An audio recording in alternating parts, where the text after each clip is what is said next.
Good morning, this is Angela with Parker's Permaculture. Standing in the front yard of my Portland, Oregon permaculture garden. It is a rainy morning here. I'm going to show you around this very small section of my garden in just a moment. But first I want to talk about what this looked like when we purchased our house 14 years ago. This was all sod and weeds. There was nothing else going on up here. And I know Americans are really infatuated with the whole concept of a monoculture lawn. And you might ask me, Angela, is your garden a lot more work than having a lawn? And I would argue, one, no, it's not.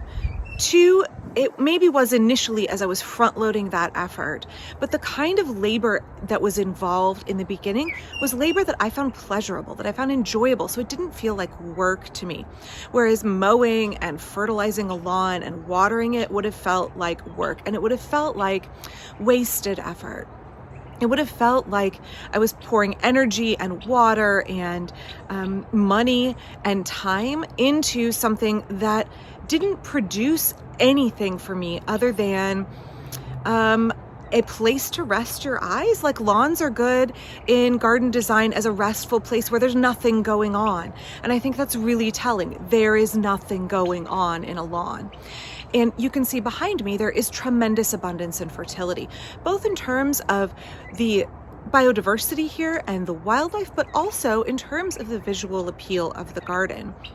For me, I find this far more interesting, and I would rather spend my time pruning and harvesting out here than I would spend mowing and fertilizing a lawn. This kind of a garden, for me, produces a yield of food, of medicine, of visual interest. It also shades and cools the front yard so that I have an area that feels secluded and sheltered, not only from the intense sun, but also secluded and sheltered from the street behind me. It's a really small polyculture in terms of when you think about food forests. It's a really small area, but it is a really important area for our family and for wildlife. And I want to demonstrate here, when I flip the camera around in a second, that you can do a food forest polyculture in a really small space and see the benefits of it. You don't have to have acres and acres of woodland. You don't have to have vast swaths of land that you are planting dozens or hundreds of trees in. You could have a really small area centered around 2 or 3 or 4 trees and make a little patch of habitat. And you can make a little mini forest garden where there is beauty and abundance for you and for wildlife. So let me flip the camera around and show you what's going on. Hopefully the rain will just kind of stay at a sprinkle while I film.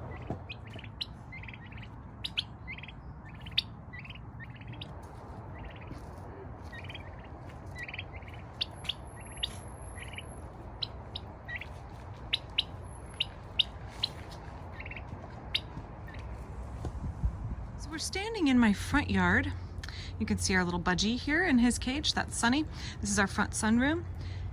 This used to all be a lawn. This used to all just be grass and that horrible plastic mesh that comes under the bottom of sod. And now, instead of just being a monoculture that sucks up water and requires salt, fertilizers, and applications of fungicides and herbicides, I have a diverse polyculture that fosters habitat for wildlife, produces food for me, and really is so much more visually interesting than grass.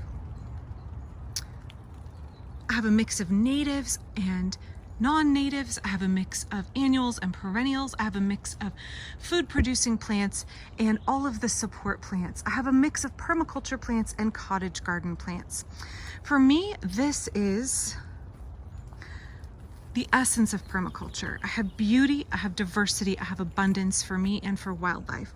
I have something that is beautiful to look at and productive at the same time.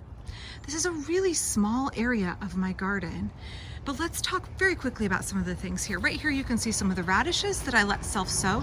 They're an annual, but they do really great for an early ground cover that then shoots up, provides pollinator food, and then gets cut back for mulch. I do let a portion of them go to seed every year so that I don't have to replant on my own. I have this purple Robe Locust up here. This is the closing of the canopy of my little food forest area here. This is a pioneer species, a nitrogen-fixing perennial that can get too large for this space eventually, so I'm going to be removing it and I think putting in a red bud. We will see. But boy, oh boy, the bees really love these flowers and it's so beautiful. For now, I coppice it, as you can see here. I have pawpaws up here, which they are flowering heavily.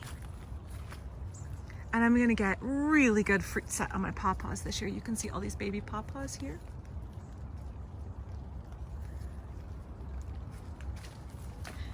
More fruit set on my pawpaws. Pawpaws are fly pollinated, but I do also pollinate them by hand. Underneath you can see my sterile Russian Bakken comfrey, which despite the fact that it's raining right now, the bees are still visiting it. This will get cut back for mulch. Next to it, I have my perennial tree collards. I have some that have flopped into the path, and I've let them because I'm going to be saving the seeds from them.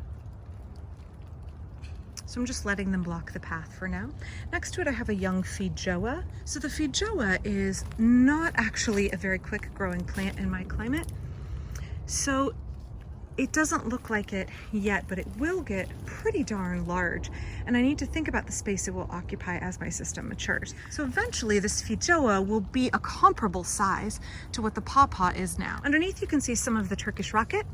I did a video on Turkish Rocket last year. Great perennial broccoli. Low fuss, very pretty.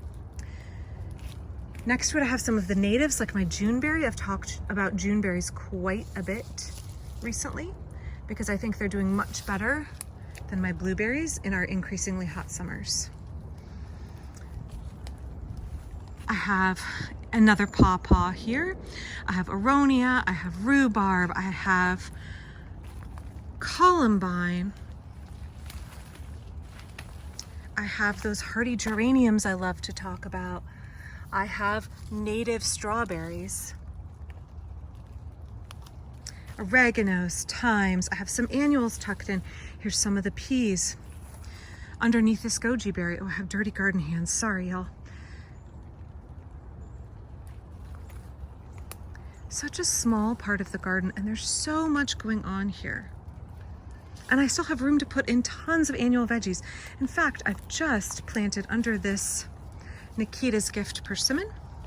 I've just planted some tomatoes that my daughter rescued from the dumpster at her work, and we thought we would give them a try. So that's going to get a cage soon.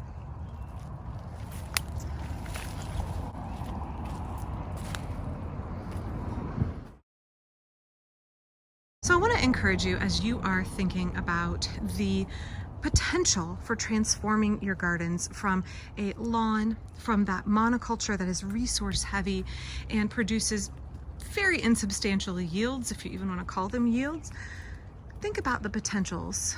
This is a food forest in year 14, and I've done a lot of changes over the years, and I've stressed the use of the semi-dwarf and dwarf varieties of trees because this is a small space, because there's power lines and telephone lines. So I can't have really big trees. So I have things like a semi-dwarf Hudson's Golden Gem apple and a semi-dwarf slow-growing Nikita's Gift persimmon. But I'm mixing in lots of annuals like the Swiss chard, which I do let go to seed. I've not purchased Swiss chard seeds in 14 years because it self-sows. Things like beautiful columbines that bring in pollinators and are actually edible for people. Things like my Egyptian walking onions, perennial onions.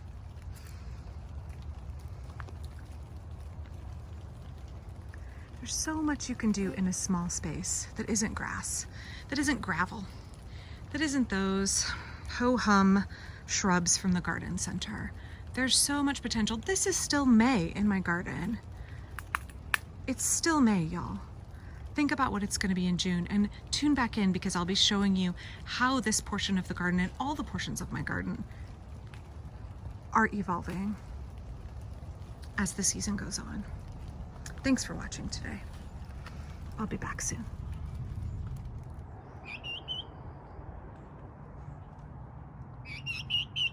I'm over here, baby. Come here.